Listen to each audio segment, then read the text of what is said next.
Having you, a useless daughter-in-law, stay at a luxury hotel is such a waste.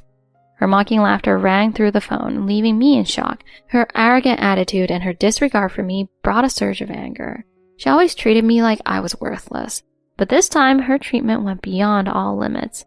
Watching the rest area fade into the distance, I realized I was completely alone.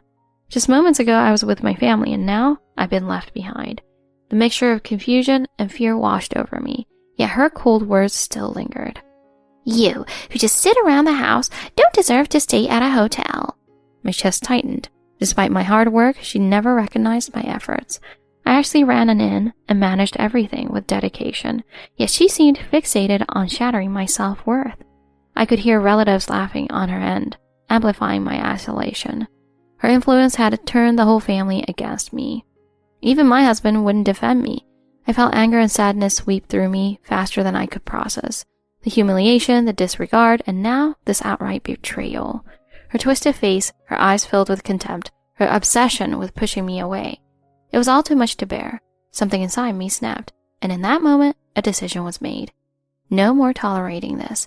I took a deep breath, holding my phone firmly. My fingers shook as I dialed, not from fear, but from long-suppressed anger. My heart pounded, with a strange combination of excitement and resolve building inside. Hello, I have a favor to ask. To my surprise, my voice was steady. This was the beginning of reclaiming my life, and it was also the start of an unexpected revenge. My name is Maya Smith, age 40, and I work as a manager at a large corporation. I met my husband Tom in our late 30s, and after dating for 6 months, we decided to marry. Initially, he was attentive and kind, but over the years, he grew indifferent. Now our conversations are minimal, and he barely notices my presence. Yet I carried on, accepting that perhaps this was just how things would be. One evening, while I was cleaning up after dinner, Tom suddenly spoke to me. Hey Maya, I need to talk to you. Oh, what's up? I answered with a smile, happy to finally hear him speak directly to me. My family's planning a trip with about 20 relatives. They want me to handle the hotel reservations and organize the itinerary. Really? That sounds like a big task. Well, I'm busy with work and I know you have more days off, so could you take care of it? And find a cheap place since I'm paying for it all. If you're coming, pitch in too. I work hard and keep up with my responsibilities even if I do have a bit more time off than Tom. Despite wanting to point that out, I was simply pleased that he asked for my help. Spending a trip with his family wasn't exactly appealing, but this was for my husband. Okay, I'll handle everything. Thanks. Just pick a place that won't embarrass us in front of my family. With that, he lay back on the couch, scrolling through his phone. I finished cleaning up, went to the bedroom, and made a call to a familiar place. Hi, it's me. I have a bit of a favor to ask. A few days later, Tom's parents arrived at our apartment. When I shared the travel plans with Tom, he'd insisted we invite them over to share the details. As they entered, Tom's mother, Elaine, began rummaging through my kitchen cabinets. Maya, are you seriously eating gourmet instant curry from the hotel? How indulgent. You should be cooking for Tom instead of living off things like this. Without asking, she put the curry packets into her bag. Every time she visits, Elaine helps herself to groceries, canned goods, and even home decor. Sometimes she even takes dishes or decorative items without asking. Tom's father, Rick, just watches and laughs as she does this. When I once tried to stop her, she snapped. Anything in my son's house is fair game. What's wrong with me taking it? Since then, I've stashed away my favorite items before they visit. After she finished shopping in my kitchen, she finally sat down. Timing it right, I shared the hotel details with them. Here's where we'll be staying. I pulled up the website of the recently opened luxury hotel I'd chosen and handed them my phone. Though it was a high-end hotel, I managed to book it under Tom's name at a discounted group rate. Elaine took one look and scoffed. Well, aren't you getting above your station? How are you affording this? Maya managed to negotiate a group rate. I thought she was useless, but I guess she can manage this much. Elaine's expression was haughty, making it clear she wasn't impressed. The truth is, that hotel was part of my own business. My family had operated a small inn, but after it was featured in the media, bookings surged. Recently, with an influx of foreign tourists, we expanded into a new high-end location to cater to international travelers. I've been managing the hotel ever since. Although Tom knew my family ran a business, he had no idea I was managing a high-end hotel. I'd keep this secret, fearing Tom would be threatened by my career success. Tom once complained about my income surpassing his, so I downplayed my career's scope. Over time, I resolved not to share the full story with Tom or his parents. I'm sure you'll love it. It's a lovely place with great hospitality. We'll see. I'll keep my expectations low.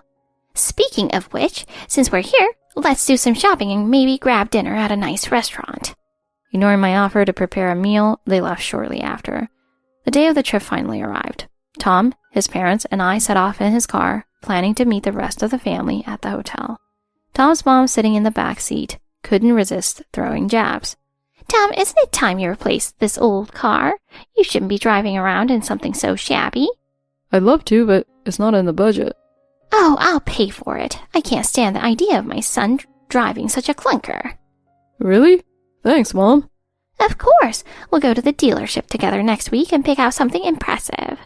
He chatted away as if I weren't sitting right beside Tom in the front seat. Moments like these had become the norm with his family, though it didn't make it any easier. You know, if only there were grandkids along for this trip. But well, I guess at this point it's too late to hope for that. Well, that's what happens when you marry a woman already past her prime. Mom, Dad, can you not? Tom didn't say much more, letting their hurtful comments fill the car. I kept quiet, staring out the window, regretting agreeing to come along. After a while, I quietly spoke up. Tom, I need to use the restroom. Could we stop at the next service area? Elaine rolled her eyes and scoffed from the back seat. Couldn't you have gone before we left? This is why we'll end up late. I'm sorry, I'll be quick. Tom pulled off at the service area, and I quickly went inside. The line for the women's restroom was long, and I worried I'd be holding everyone up. 10 minutes later, I finally emerged, hurrying outside to find nothing. Tom's car was gone. I glanced around, thinking maybe I'd somehow missed it. I called Tom, but he didn't pick up. Slowly, realization dawned. After a few more attempts to reach him, I called Elaine instead. She answered immediately. Hi, Elaine, it's Maya. I'm still at the service area. Did something happen? Oh, we're already at the hotel. Her voice was laced with disdain, but she continued without a hint of remorse. You know, trips like these are for family. You're just an outsider tagging along. My stomach clenched as her words sank in. You're already spoiled with what my son provides, without working or contributing, so you can sit this one out. Her laughter echoed through the line, mixing with the muffled laughter of other family members in the background. Before I could respond, she hung up. I stood there, the weight of her words sinking in, fighting a wave of despair. I'd worked tirelessly to organize this trip, even putting my own responsibilities on hold. And now I realized this might have been their plan all along, to leave me out. But feeling sorry wouldn't solve anything. I'd faced far worse as a hotel manager, handling crisis regularly. I took a deep breath, regained my composure, and made a call to the hotel. Hello, this is Maya. I have a reservation under Smith. Next, I dialed my personal assistant at the main office. Hi, it's Maya. I'm at the service area and need a ride to the hotel. Of course, I'll send a car your way right away. Relieved, I ended the call, knowing I'd soon be on my way. Meanwhile, as Tom and his parents continued their drive, Elaine was gloating. That woman's never been a good fit for you, Tom. She's too old for kids and no real catch. Mom, that's enough. I'm just saying, you deserve someone who's actually a family person. Tom sat silently, feeling conflicted, but he couldn't summon the courage to defend me any further. After Tom's family arrived at the hotel, they enjoyed the evening without a second thought about leaving me behind. The family settled into their luxurious rooms and gathered in the dining area for an elaborate meal. Tom, you really went all out with this place. This hotel is known nationwide. I hope it didn't cost too much. Well, it was all handled. Maya took care of the arrangements. You're paying, of course, like a good husband. Tom was uneasy but remained quiet, trying to enjoy the moment. Early the next morning, they began to check out, assuming all charges had been covered. As they were gathering in the lobby, the manager approached. Excuse me, here's your final bill. Tom and his family exchanged surprised looks. Tom glanced at the bill and froze. The charges included a suite upgrade, additional services, and a special rate for the group. Wait, why is this so much more than expected?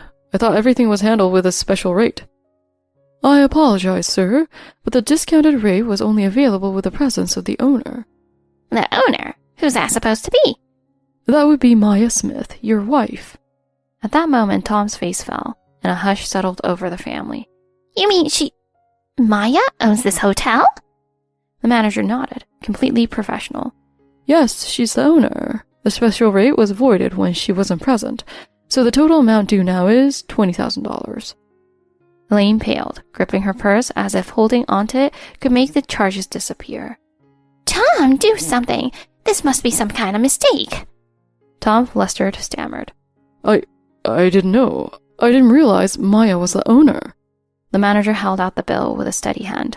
How would you like to settle this? The other relatives began to murmur and shift uncomfortably. So you didn't know she owned this place? And she paid for everything? Tom couldn't look anyone in the eye. Meanwhile, I was making my way to the hotel, finally ready to face Tom and his family. When I arrived, I was greeted warmly by the manager. Welcome back, Miss Smith. Everything has been handled as requested. I took a deep breath and thanked him, then made my way to the lobby. As soon as I walked in, I spotted Tom and his family standing at the counter looking flustered. I approached them, my head held high. Good morning, everyone. I see you're having a lovely time. The shock on their faces was almost comical. Elaine tried to recover, her tone dripping with insincerity. Maya, dear, we were just surprised. We didn't realize you were the owner here. I'm sure you didn't, but I hope my outsider status no longer concerns you. Maya, listen. No, Tom, you listen. You left me behind because I wasn't family enough, but I'm the reason you're even here, and I paid for everything. They all fell silent, their eyes cast down. Now about that bill, no more discounts. Consider it payment for the years of disrespect. I turned and walked away, feeling a sense of closure as I left them to figure out how to handle the cost. Later that day, I decided to check out of my home hotel and head home, feeling ready to move on from Tom and his family once and for all. That was the last straw, and I knew it was time for a fresh start. Back in my suite, I packed my bags, reflecting on everything I had been through with Tom and his family. This trip had been a turning point for me, a realization that I deserved more respect and appreciation. The door to my suite opened as the manager entered, carrying a parting gift from the hotel. Miss Smith, thank you for your continued partnership and for trusting us. We hope this is only the beginning of more successful ventures. Thank you. This hotel is like a second home to me, and you've helped me make it truly special. As I checked out and left the hotel, I felt a powerful sense of freedom. Free from the past, free from the constant tug of others' expectations. In the days that followed, I officially filed for divorce, choosing to focus on my future and expanding the family business. I poured my energy into opening more luxury inns and pursuing dreams I'd put aside for too long. Surprisingly, news of my divorce and Tom's financial missteps soon circulated, but I was too busy to give it much thought. My new life was filled with purpose, community, and growth, surrounded by people who respected me and believed in my vision. On quiet evenings, I'd raise a glass to myself, grateful for the strength to walk away and build a life on my own terms. I'd finally reclaimed my happiness, and I wasn't looking back.